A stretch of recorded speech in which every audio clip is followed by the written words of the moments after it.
सी Joseph विजय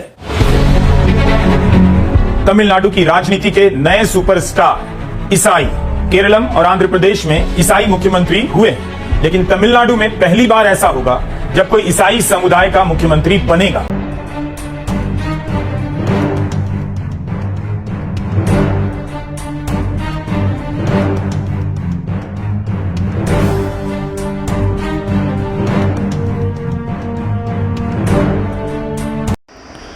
नमस्कार प्रिय बंधुगण, समस्त प्रभु जीशुंकर बहुमूल्य नाम मोर आंतरिक नमस्कार। थंबनेल रे आपण जहाँ किसी पढ़िले ता सत्य विषय अटे आज्ञा, ये मिछ नुहे, ये सत घटना अटे। माने समस्या आसु आसु वर्ती गले किए थालापति विजय। समस्या हेउ होउ से समस्या किंतु तांको निकट को आसिला नहीं। तबे प्रिय बंधुगण, मु आपन को गोटे वीडियो क्लिप मु आपन को देखेबी। आपन ए वीडियो क्लिप आपन देखंतु, तापर आमी माने आलोचना करिबा। सी जोसेफ विजय तमिलनाडु की राजनीति के नए सुपरस्टार ईसाई केरलम और आंध्र प्रदेश में ईसाई मुख्यमंत्री हुए, लेकिन तमिलनाडु में पहली बार ऐसा होगा जब कोई ईसाई समुदाय का मुख्यमंत्री बनेगा। विजय के पिता ईसाई हैं। इस देश में एक ईसाई फिल्म सुपरस्टार अपनी फिल्म की पूंजी को लेकर जनता के बीच जाता है और सभी वर्गों का भरोसा हासिल कर लेता है। जिस देश में ईसाई संस्थानों पर हमले होते हैं, उन पर धर्मांतरण के नाम पर तरह तरह के आरोप लगाए जाते हैं, एक ईसाई फिल्म स्टार राजनीति में आता है, कुछ महीनों के भीतर तूफान मचा देता है।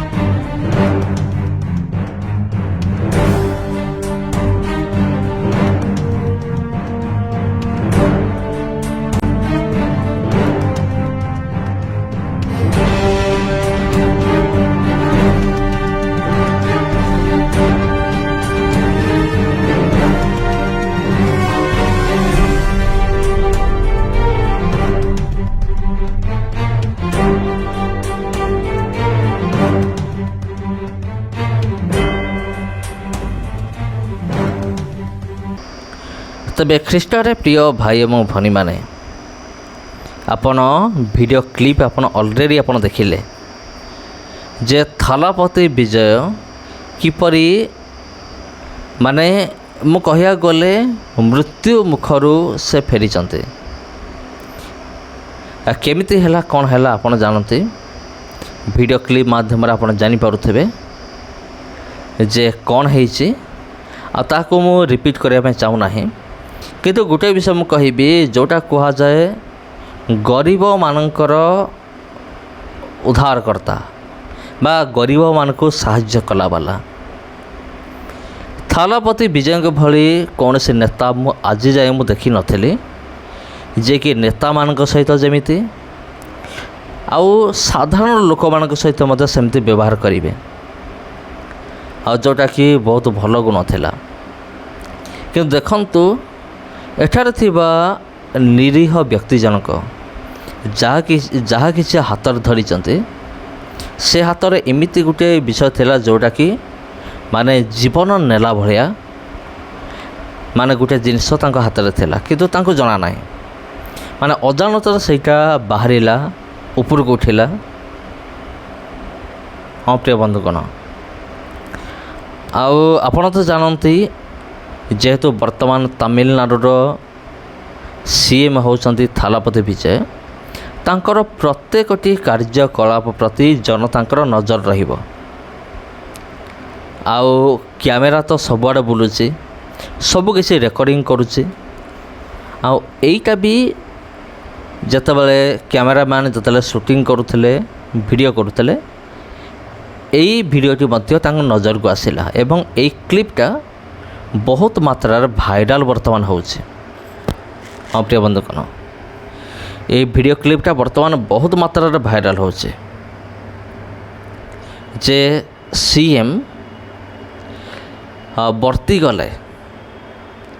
ହଁ ପ୍ରିୟ ବନ୍ଧୁଗଣ, ବର୍ତ୍ତି ଗଲେ, ସମସ୍ୟାରୁ ବର୍ତ୍ତି ଗଲେ। ତେବେ ଖ୍ରୀଷ୍ଟରେ ପ୍ରିୟ ଭାଇ ଏବଂ ଭଉଣୀମାନେ,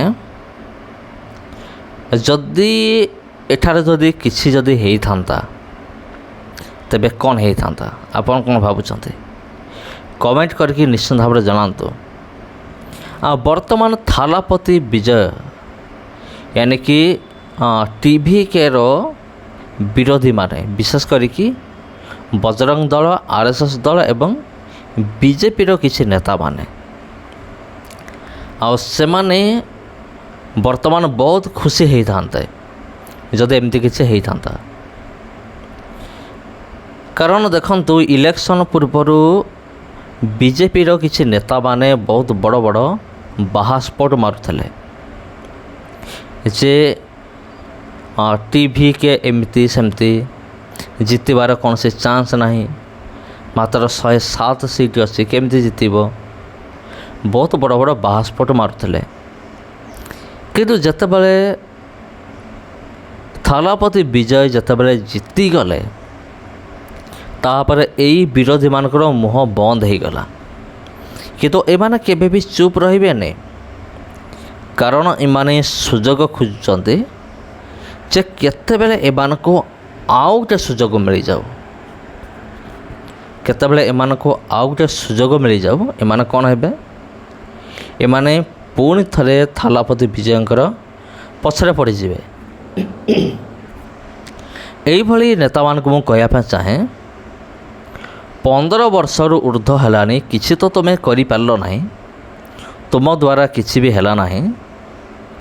ଆଉ ଯେତେବେଳେ ବର୍ତ୍ତମାନ ଜଣେ ନୂଆ ନେତା ବାହାରିକି ସେ ଯେତେବେଳେ ଜନସାଧାରଣଙ୍କର ମଙ୍ଗଳ କରୁଛନ୍ତି, ସେତେବେଳେ ତୁମମାନଙ୍କର କ'ଣ ଅସୁବିଧା ହେଉଛି?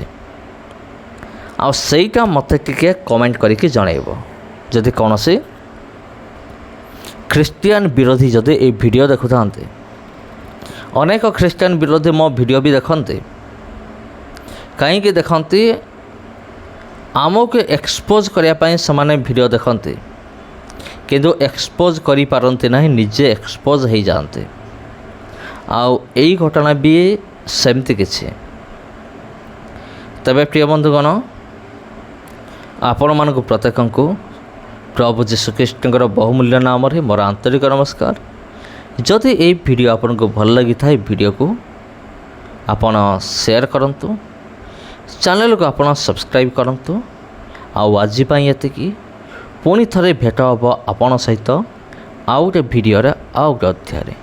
ସମସ୍ତଙ୍କୁ ପ୍ରଭୁ ଯୀଶୁଙ୍କର ବହୁମୂଲ୍ୟ ନାମରେ ମୋର ଆନ୍ତରିକ ନମସ୍କାର।